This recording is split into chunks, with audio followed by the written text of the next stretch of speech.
Последното известување, годишно известување на Греко, покажува дека нема напредок што се однесува до Македонија. Остануваат истите забелешки, неисполнети, некои делумно исполнети обврски. Да, последниот извештај кој Греко официјално го извади беше на 12 март 2024 година, каде што од сите 25 препораки кои ги имавме, 20 се целосно имплементирани, 4 остануваат делумно имплементирани и имаме една неимплементирана, нели она забелешка која постојано во сите извештаи се надоврзува, а тоа е дека министерот за правда треба да се тргне од работата на Републичкиот судски совет. Министерот за правда треба да се тргне од судскиот совет, таа препорака, односно забелешка, веќе е со години. Последното интервју кога го правев со известувачката и која всушност е шефица на делегацијата македонска во Греко, кажа дека со отворање на уставот за внесување на бугарите, ова би било одлична прилика всушност да се имплементира и оваа забелешка. Видете, сега, тука зборуваме за две различни работи. Значи, имплементирањето на бугарите во уставот представува една политичка категорија, која сега не би сакал да ја коментирам, меѓутоа, итноста на тргнувањето, така наречено, на министерот за правда од работата на судскиот совет, барем неговото провизорно постоење таму, како што кажа, нели, тој немал некоја функција, тој го само учествувал, е приоритет. Значи, тоа мора да се направи без оглед дали уставот ќе се отвори за влегување на бугарите или не. Но тоа не се прави. Не се прави, таа забелешка останува долго време. И тоа е навистина катастрофално од повеќе аспекти, затоа што знаеме ние во една демократска земја постои поделба на власта на извршна, законодавна и судска, нели? Министерот за правда како дел од извршната власт, а судскиот совет како дел од судската власт која врши, нели, проценка на работата на судиите, нивно назначување, утврдување дисциплински одговорности и така натаму е катастрофално. Да. Добро, но таа не се имплементира. Не се имплементира и еве ќе ги повикаме јавно сега со новата влада да тоа што побрзо се направи. Има идеи, тоа веќе се најавува од страна на новата влада, еве и Мицковски, мандатарот го најавува дека ќе биде распуштен судскиот совет за да се избере нов. Заради што и Крена Ролога, сегашниот министер за правда, протестира.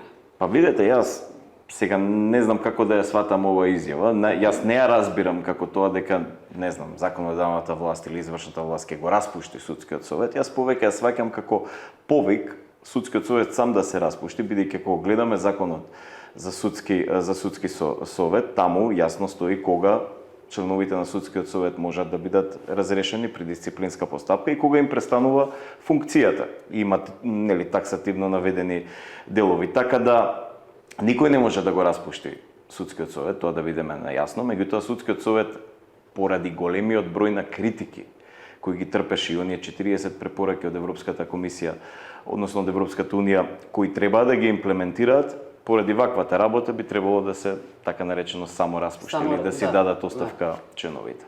Но истите судии ќе останат, заради тоа што немаше прочистување, иако се најавуваше долго, со години веќе. Па, вистинското прашање е како би се спровело, нели, тоа прочистување, како би се смениле тие судии. Со испитување на потекло на имот за почеток. Знаете, тоа бара... Со ефикасност се разбира и мониторирање и не од тој дел. Така е, ние ако ги гледаме изборните програми еве на партиите кои ќе оформат власта, гледаме многу мерки за борба против корупцијата. Меѓутоа, сите тие мерки, ако сакаме да ги имплементираме во јавност, односно да имаат нивна практична примена, треба да настапат голем број на законски промени. Значи, без законски промени, овие мерки нема да можат да бидат имплементирани. Така, доколку сакаме да спроведеме така наречен ветинг, нели, на работата на судиите, нивниот имот, потеклото и низа други работи, треба да се спроведат голем број на законски измени. Помеѓу другото, нели, постои одредена законска основа по која работи Државната комисија за спречување корупција, по кој се проверува нивниот имот, по кој даваат изјави и така натаму, меѓутоа треба да бидеме јасни во едно нешто. а тоа е дека доколку постои некој имот кои одредени суди би го стекнале по основ на коруптивни действија и така натаму, сигурно е дека тој имот нема да биде дел од нивниот официјален имот, нели? Не се дава мито на трансакцијска сметка или не знам, не се препишува автомобил или недвижност на име на тој што го прима. Тоа треба да биде малце предмет на поинакви, посуштински законски измени кои што ќе навлезат во делот на проверување на оној непријавен или црн имот на овие Да, тоа се функционери, мисли и на целото семејство Така е. конечно, не само... Да. И сепак тие обвинуваат за притисоци. Судскиот совет, еве, конкретно, кога се вели дека треба да биде распуштен, тие протестираат. Видете, притисок како термин, што би значало? Ако некој каже дека ќе ги распушти директно, ако еве да речеме нема таква ингеренција, тоа би бил некој вид на притисок. Меѓутоа апелирањето да се распушти судскиот совет, кој што трпеше критики во претходните години нели на работење. Јасно е, го споменавме и препораките и така натаму кои што им се дадени, тоа не би требало да се свати како притисок, туку би требало да се свати како аларм, конечно доколку не го направат тоа, доколку не се само распуштат или не се дадат оставка, да почнат конструктивно да работат, да постапуваат по преставките на граѓаните, да постапуваат во постапките кај што се бара дисциплинска одговорност на судиите, да ги имплементираат сите препораки од Европската унија, значи да покажат конструктивност во работата и со тоа да го зголемат нивото на доверба. Да. Добро, Греко бара и длабинско испитување на имотите, на судиите, на јавните обвинители исто така. Така е, тоа што го збориме. Значи, длабенско испитување не опфаќа испитување само на оној имот кој тие го имаат официјално заведено, не знам, во катастар, на банкарските сметки и така натаму. Длабенското испитување подразбира имот на нивни блиски роднини, подалечни роднини, пријатели, имот кој не е воопшто регистриран во системот. Добро, исто така и ДКСК говори и Советот на Европа Греко говорат за обвинителите кои всушност не подложат на никакви санкции. И тоа е едно од барањата и неисполнитите. Така е, но услови и барања. Конкретно ако зборуваме се однесува на дефинирање на обсегот на дисциплинските одговорности кај обвинителите и проширувањето на санкциите, односно дефинирање на санкциите кои би се применувале во постапка, дисциплинска постапка пред Советот на јавни обвинители. Меѓутоа ако го земем јавното обвинителство како еден орган кој треба да биде клучен и централен во борбата против корупцијата, бидејќи тие вршат истрага и покренуваат обвиненија, а и согласно нашите испитувања кои ги имавме во Националниот систем за интегритет, каде што тие имаат централна улога во борбата против корупцијата, а се едни од најниско оценетите органи, ќе кажеме дека последните истражувања, па и анкетите на граѓаните, ако сакате, говорат за тоа дека обвинителството не само што има перцепција дека слабо си ја врши својата работа, туку ужива и многу мала доверба кај граѓаните, токму поради овие работи. Но тоа трае со години. Тоа трае со години. И не децени веројатно да, доколку некој правил толку далекосежно истражување, меѓутоа со години дефинитивно може да кажеме дека е така. И мора, доколку сакаме борбата на корупцијата се сведе на еден прагматичен дел, мораме да воведеме пред се промени во законодавството кое се однесува на јавните обвинители, законот за јавни обвинители и законот за Советот за јавни обвинители, и понатаму да направиме еден систем на практична проверка на нивната работа и систем на практична проверка на работата на Советот на јавни обвинители во делот на она што го дава Греко како препорака, а тоа е дефинирање на санкциите и утврдување на нивната одговорност. Да. И околу подароците мораме да споменаме, и таму има забелешки дека мора да има некаков систем Апсолутно. на давање подароци. Така е, имаше во голем број на јавни институции, помеѓу кои МВР и некои други, нели, веќе се направи оние подзаконски акти кои што се однесуваат на примањето на подароци, до која вредност треба да бидат, кога може да се сметаат за корупција и така натаму, така да и овде во делот на јавните обвинители ова мора да биде дефинирано. Греко е во право. Да, има термин, така да го наречеме, концепт на гостопримство, всушност, кој треба да биде убаво објаснет кога се примаат подароци. Така е. Ако овој термин не се објасни убаво, тогаш неговата примена може да биде злоупотребена. Може се толкова на различни начини. Да. Иако немаме такви извештаи и нема такви истраги всушност за добивање подароци, но да не заборавиме за тендерот кој се однесуваше на добивањето на Мерцедес од страна на Груевски. Видете, ако нема истраги и ако нема Да. пресуди во одреден дел, тоа не значи дека нема корупција или дека нема злоупотреба. Треба да се потсетиме дека и во последниот извештај кој беше за индексот на перцепција за корупција, се зборуваше за слабата казнивост. Значи, ние самиот термин перцепција се однесува на тоа како ние го перцепираме она за кое што треба да постојат еклатантни докази. Доколку би имало обвиненија, доколку би имало судски постапки, ние ќе имаме јасна слика за тоа, но недостатокот на истите не значи дека не постои корупција таму. Да. Околу оној извештај за тортура на затворениците, најголемиот акцент всушност и критиките се однесуваат на затворите кога станува збор особено на Идризова. Да, комитетот за тортура при Советот на Европа, превенција на така е, за превенција за тортура на Советот на Европа. Да, во последниот извештај се зборуваше за ова прашање, меѓутоа колку што јас бев известен на тоа и дел од нашиот последен барометар, таму се зборува за постоење на голема корупција во затворите. Голема корупција помеѓу управата, помеѓу затворската полиција и така натаму. И пред се зборуваше, односно се ставаше акцент на тоа дека и самите затвореници не уживаат еднаков третман. Значи се газат правата на одреден број на затвореници, други се фаворизираат, не имаат нееднаков третман при издржувањето на нивните казни и сето тоа дава една слика на постоење на длабока корупција која треба детално да се истражи. Да. Добро, околу барометерот иако се однесува само на еден дел на тортурата и на состојбата на затворите, не сме да се заборави и вие ја цитирате ДКСК, антикорупцијската комисија, која бара одговорност од директорката на Академијата за судии за обвинители Наташа Габер. Да, конкретно се работи за покренување иницијатива за утврдување на нејзина одговорност, нели одговорноста треба да следи откако ќе се заврши работата Државната комисија за спречување на корупција. Дали тоа ќе биде така или не, ќе треба да почекаме од нивната финална работа, меѓутоа тие поднесува иницијатива до голем број на јавни институции и бара одредени мислења по однос на ова прашање, откако ќе се оформи овој предмет, да може да се земе во постапка и на крајот да добиеме одлука по основ на оваа иницијатива. Ништо од тоа не се случи. Па не се случи, јас не знам точно колку време помине и колку време им треба на нив, меѓутоа јас се надевам дека ќе се случи во брзо време. Да.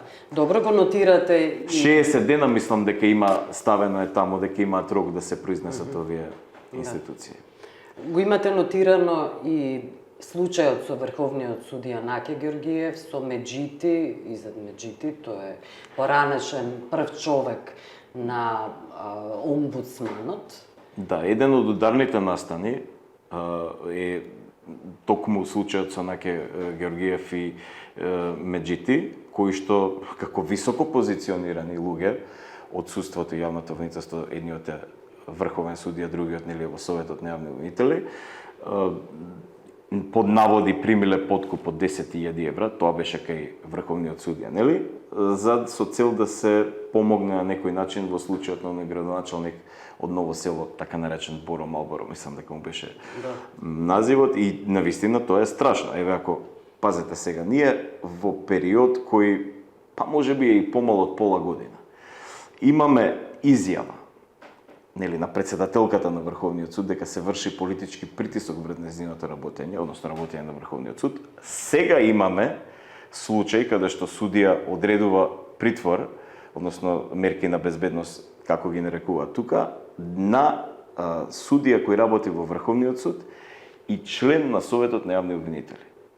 И тоа кога ќе го земеме како една слика, што кажува тоа за работата на судството? Како сакаме ние да ја подобриме перцепцијата на граѓаните која у моментов е 1% доверба нели на судството? Како ќе го подобриме со ваква работа на судството? Затоа треба многу поголем број на случаи, ја не верувам дека ова е изолиран случај на корупција, треба многу подлабинско истражување, можеби, она го кажав и јас претходно во едно интервју, треба новата власт да размисли за законски измени кои што ќе воспостават еден систем на независна проверка на работата на судиите и јавните обвинители, зборам од полиција до обвинителство и до судство, дали тоа ќе бидат посебни или само оделенија во веќе постоечките кои што ќе бидат наменети само за кривични дела сторени од страна на суди, јавни обвинители и полициски службеници.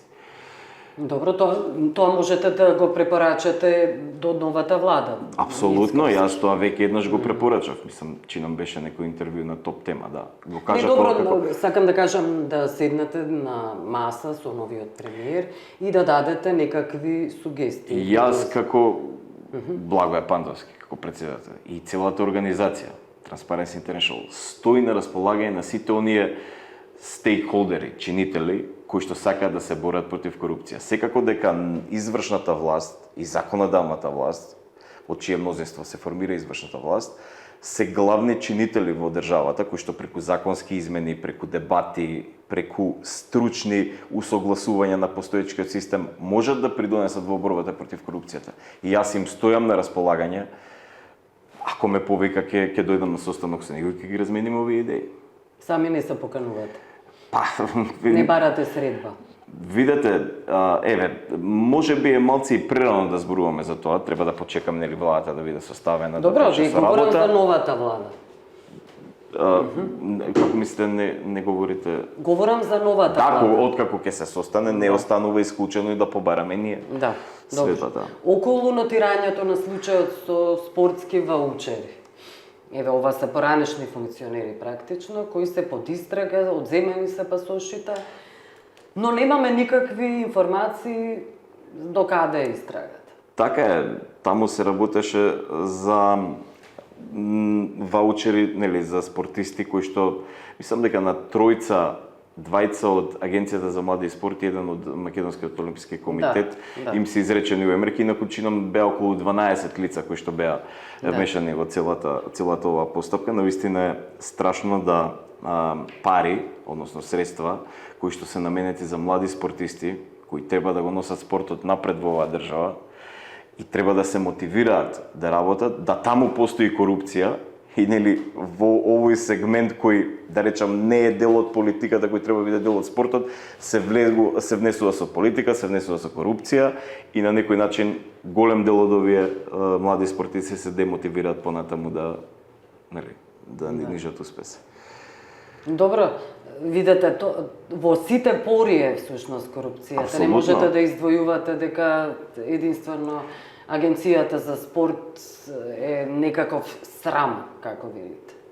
Во сите сегменти е голем срам. Така е, во сите сегменти е голем срам, меѓутоа, знаете, кога зборуваме за развој на млади спортисти, кога зборуваме, да го земеме ово од перцепција на еден млад спортист, кој што не се разбира во политика, уште помалку се разбира во право, може би и не знае што е тоа корупција. Некој дете од 15-16 години кој треба да прими определена, да речам, инекција за понатаму да може да остварува успеси. Кога тоа ќе се соочи со неправдата на тој левел, може да замислите колку е тоа страшно понатаму во неговиот развој. За крај, препораката на антикорупцијска комисија која се однесува всушност на неспојивост на функциите на моменталните пратеници кои се уште обавуваат министерски функции. И не се откажуваат од нив. Да, оваа препорака на антикорупцијска до нив, значи има поголем број на, мислам дека случаи на каде што се случува оваа неспојивост, каде што тие се веќе избрани во законодавниот дом, а се уште обавуваат функции од извршната власт. На некој начин, иако е добра, е сувишна. Тие самите, бидејќи ова е, како да кажам, кривично дело, нели? Тие обавуваат две функции кои се неспоиви. На некој начин вршат злоупотреба на својата службена положба од властување.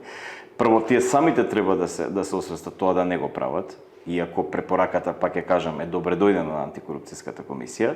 Меѓутоа, ова би требало да има малце и поширок сегмент, односно органите кои што се надлежни за прогон, а веќе има индиции, имаме и јасни докази дека вакви злоупотреби се вршат, треба малце повеќе да се позанимаваат со оваа околност и да започнат со истрага во овој дел. Ова не е прв пат. Ова не е прв пат, значи ова е нешто што како несанкционирано се провлекува во повеќе наврати и конечно мора да се излезе со една постапка која ќе ги реши овие понатамошни злоупотреби. Добро, ви благодарам за овој разговор. Ви благодарам.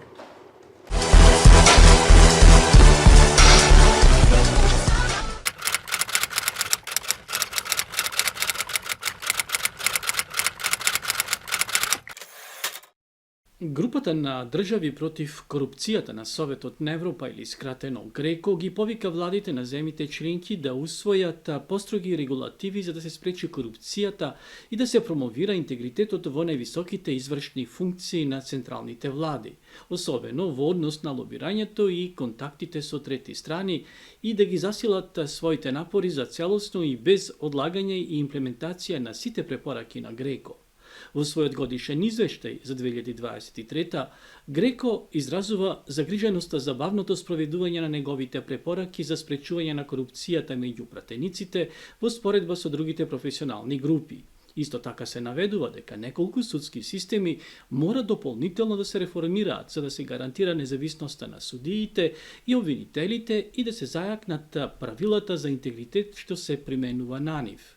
Во однос на неговиот петти круг на оценување кој се фокусира на спречување на корупцијата и промовирање на интегритетот меѓу највисоките извршни функции на централната власт и агенциите за спроведување на законот, наодите на ГРЕКО покажуваат дека транспарентноста, надзорот и одговорноста остануваат во прашање. Нема транспарентност без одговорност, бидејќи неказнивоста само го влошува ризикот од корупција и ја подкопува јавната доверба. Потребни се повеќе регулативи и строгост за справување со ризиците од корупција поврзани со највисоките извршни функции, особено во однос на контактите со трети страни и лобисти и да се обезбеди ефективност на политиките за интегритет. Поединци со врвни извршни функции треба да водат со нивниот пример. ГРЕКО смета дека државите треба да обезбедат дека нивните институционални и законодавни рамки за интегритет се применуваат целосно и директно не само на државните службеници на високо ниво, туку и на министрите, нивните политички советници и други политички назначени кадри и одредени шефови на држави. Потребни се значителни подобрувања во областите, како што се усвојување и имплементирањето на кодекси на однесување, управување со конфликт на интереси, лобирање, следење на изјавите за имотот и обезбедување на нивна транспарентност, ограничување на имунитетите, пристап до информации и практики на ротирачки врати. Во однос на агенциите за спроведување на законот, ГРЕКО нагласува дека државите треба да направат повеќе за да обезбедат дека коруптивното однесување и успесите во интегритетот се соодветно решени на сите нивоа во хиерархијата и да се спречи несоодветното мешање на владите во полициските активности. Потребно е да се усвојат и сеопфатни политики за антикорупција и интегритет за полицијата, како и да се подобри управувањето со судирот на интереси и секундарното вработување, заштитата на укажувачите и процесите на регрутирање, унапредување и отпуштање. Годишниот извештај на ГРЕКО покажува дека Северна Македонија целосно имплементирала 13 од 25 препораки, како што се гледа во последниот извештај на ГРЕКО за земјата, објавен на 31 декември 2023. Од преостанатите препораки, таа делумно имплементирала 11, а немаше спроведено една препорака. Марин Мрчела, запрашен на пресконференцијата на која го представи годишниот извештај на ГРЕКО, дали ГРЕКО е вклучен во следењето од страна на Европската комисија на земите кандидати од Западен Балкан, кои се многу погодени од корупцијата, тој најпрво го отворили користењето на терминот Западен Балкан за овие земји како политички некоректен, нагласувајќи дека ГРЕКО го користи терминот земји од југоисточна Европа. Older countries in the southeastern Europe, which is the proper term Сите for земји од поранешна Југославија и Албанија се дел од ГРЕКО и сите се во различна ситуација. Тие се во редовен процес на евалуација. Европската комисија го следи тој процес, но ние се грижиме за спроведување на препораките кои ги испраќаме. Ние имаме наши известувачи, односно членови на ГРЕКО или на Советот на Европа, кои се експерти како во областа на правниот систем. Тие одат таму само во својство на членови на тела на Советот на Европа и ја вршат нивната работа, како и професионалците кои ги испраќа ГРЕКО. Кои се придобивките од приклучувањето на Европската унија? Најнапред, но треба треба да ги имплементираат стандардите не само тие на Европската Унија, туку и на стандардите на Советот на Европа и нашите препораки, и ќе биде многу подобро за секоја земја да и се приклучи на Европската Унија. Зборувам за моето лично искуство, како кога Хрватска влезе во Европската Унија и особено еврозоната.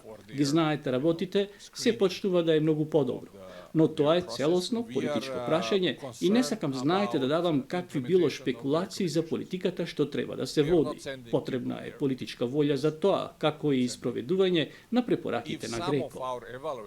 Греко во моментов го подготвува својот 6-ти круг на оценување, кој ќе се фокусира на спречување на корупцијата и промовирање на интегритетот во локалните и регионалните власти, и тој ќе биде промовиран во текот на 2025.